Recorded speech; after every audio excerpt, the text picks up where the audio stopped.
Baik, kita lanjutkan. Pada sesi kali ini kita akan bahas lampiran E ya, yaitu tentang data ekonomi dan keuangan.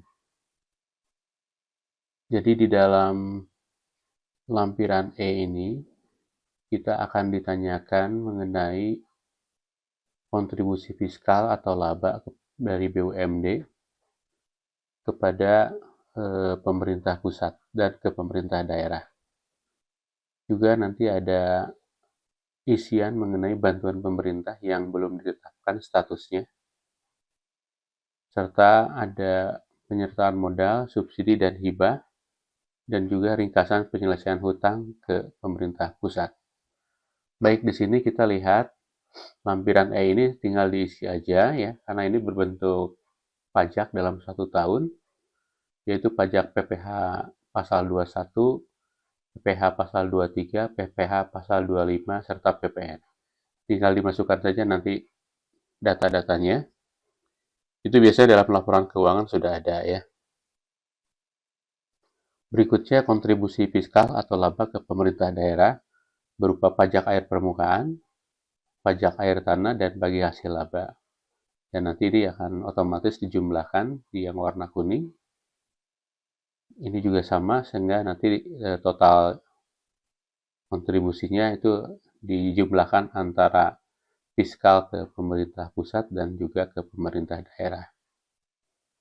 Lampiran kedua ya di form E ini itu menunjukkan bahwa di sini PDAM diminta untuk mendaftarkan bentuk-bentuk dari bantuan pemerintah yang belum ditetapkan statusnya.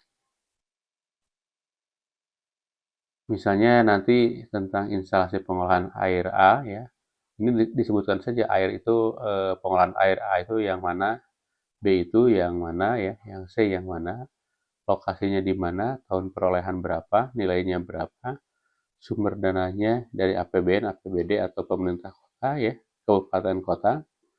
Lalu ini pejabat pemberi asetnya siapa dan kondisi saat ini seperti apa. Nah, kondisi ini nanti bisa dipilih ya, baik dan dimanfaatkan atau baik namun tidak dimanfaatkan, rusak namun masih dimanfaatkan, rusak dan tidak dimanfaatkan, atau rusak berat. Ya, ini tinggal dimasukkan ke situ ya. Ini ada pada balance sheet dan ini di luar balance sheet ya. Seperti itu. Lalu lampiran E ya, itu penyertaan modal, subsidi dan hibah. Nah, ini juga didaftarkan saja penyertaan modal ya. Kalau ada penyertaan modal daerah selama tahun 2025, kalau misalnya tahun evaluasinya 2025, tuliskan perda nomor berapa ya, tahun perolehan berapa, nilainya berapa, bentuk tunai atau barang, lalu sumber dananya dari mana, pemberi asetnya siapa, ini pejabatnya siapa, lokasinya di mana, lalu kondisinya seperti apa. Kondisi saat seperti tadi ya, baik dan dimanfaatkan, dan selanjutnya. Lalu juga untuk subsidi pemerintah daerah, ini khusus hibah dan subsidi ya, itu tahun periode penilaian saja, yaitu belanja solar genset PDAM, ini kalau ada subsidinya ya. Ada juga subsidi tarif dan subsidi apalagi silahkan tinggal didaftarkan. Begitu juga dengan hibah ya, apakah berupa mobil tangki, jaringan, atau mungkin nanti ada aset-aset lain yang merupakan hibah dari pemerintah ya. Untuk lampiran E, ringkasan penyelesaian hutang ke pemerintah pusat ya, ini pernah terjadi juga tahun berapa ya tentang pemutihan ya, tapi juga nanti ada hutang yang harus diselesaikan ke pemerintah pusat. Ini tanggal evaluasi oleh auditor tanggal berapa, tanggal cut off date tanggal berapa, terus per cut off date itu jumlah utang pokoknya berapa, jumlah utang non pokok berapa, totalnya berapa ya. Di sini tinggal ini sudah rumus jadi tinggal dilihat saja hasilnya. Lalu per tanggal 31 Desember 2000 berapa ini, misalnya 2025 sekarang, jumlah utang pokoknya berapa, jumlah utang non pokok berapa, dan jumlah utangnya tinggal berapa. Terus nanti kondisi akhir penyelesaian hutang, ini tinggal tuliskan lancar menunggak ditangani PUPN. Ini tinggal pilih aja ya di situ ya. Lalu penutupan pinjaman dan pencatatan pada penyertaan. Itu nanti tinggal diisikan saja. Demikian ini untuk lampiran E ya. Nah, ini data-data ini teman-teman keuangan pasti sudah mengetahui. Jadi sebaiknya ini nanti tim anggota yang menginput data ini adalah orang-orang yang berasal dari bagian keuangan. Selanjutnya kita masuk ke form E.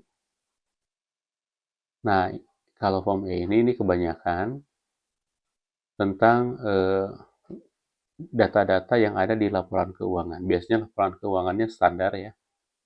Jadi nanti tinggal dimasukkan saja, karena ini menyangkut biaya beban dari mulai sumber, pengolahan, distribusi, administrasi umum, beban usaha operasi, dan selanjutnya ini semua ada di laporan keuangan. Jadi tinggal memasukkan saja. Ya, ini semuanya ada di laporan keuangan. Ya, ini semua tinggal dilengkapi saja kalau misalnya nanti laporan keuangan sudah dalam bentuk dokumen laporan, tinggal diuploadkan saja nanti ke Google Drive, lalu linknya tempelkan di sini. Nah, terkait dengan biaya sumber, biaya beban bahan bakar dan sebagainya yang ada di sumber, itu tinggal dituliskan di sini di halaman berapa di dokumen laporan keuangan tersebut. Jadi ini dilengkapi semua. Ya, ini kelihatannya tidak terlalu sulit ya, karena memang data-datanya itu pasti ada di semua laporan keuangan. Selanjutnya kita akan masuk ke lampiran F di sini. Nah, ini lampiran F ini tentang kepegawaian ya. Jadi di sini biasanya ini kalau jumlah pegawainya banyak, ini yang paling panjang nih lampiran ini. Karena di sini di lampiran F ini semua pegawai harus didaftarkan. Cuma nanti dikelompokkan ya, pegawai ini nanti ada pegawai inti ya, dan ada juga pegawai pendukung. Yang dimaksud dengan inti itu adalah pegawai yang memang bekerja di bagian-bagian core bisnis ya, seperti di unit air baku dan produksi, di distribusi dan pelayanan. Nah, ini nanti didaftarkan, di sini nama-namanya ya. Terus di sini namanya jabatannya siapa, lalu ini gendernya, di sini kalau laki-laki ketik angka 1 di sini, kalau dia perempuan ketik angka 1-nya di sini. Lalu dia kalau penyandang disabilitas ketik angka 1 di sini. Kalau tidak ya biarkan saja kosong. Lalu jenis pelatihan, ini masukkan saja nama pelatihannya apa, tahun sertifikatnya apa, tahun berapa. Ya, berarti ini sebaiknya tahun yang dievaluasi ya. Jadi tahun 2025 kalau kita akan mengevaluasi tahun 2025. Lalu ini lembaga yang mengeluarkan siapa ya. Lalu sertifikat sesuai bidang atau tidaknya. Nah, ini juga penting. Kalau misalnya nanti ini sesuai ya kita pilih ya, kalau tidak pilih tidak.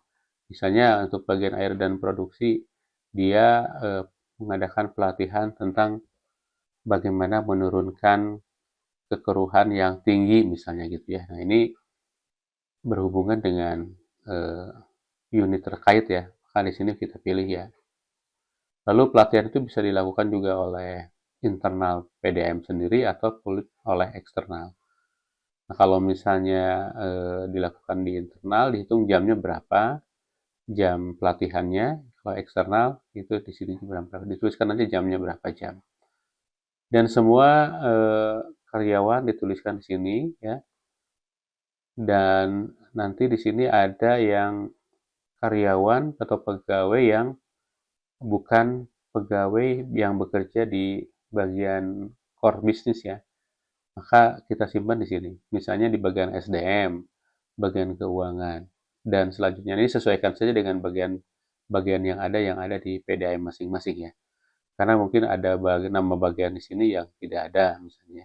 Misalnya seperti bagian legal, apakah ada tidak? Kalau tidak ada ya mungkin legal itu digabung dengan bagian yang mana gitu ya. Silahkan nanti dituliskan di situ. Kalau misalnya ini kurang, tinggal di insert saja ya. Digeser, di insert, di sini diklik kanan, terus nanti insert ya, seperti itu. Nah ini totalnya jangan lupa, jangan sampai kehapus, ini karena rumus ya. Ini akan menjumlahkan semua data-data yang ada di atas. Oke, itu tentang lampiran app dan kita masuk ke form F-nya ya. Nah, di form app ya, yang merah-merah atau yang pink-pink ini memang itu sudah ngambil dari yang lampiran app.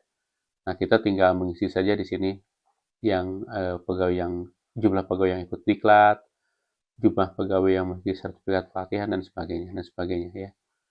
Ini kelihatannya tidak sulit karena jumlahnya sedikit, ngambil data sebagian dari lampiran app dan juga ada yang di input manual.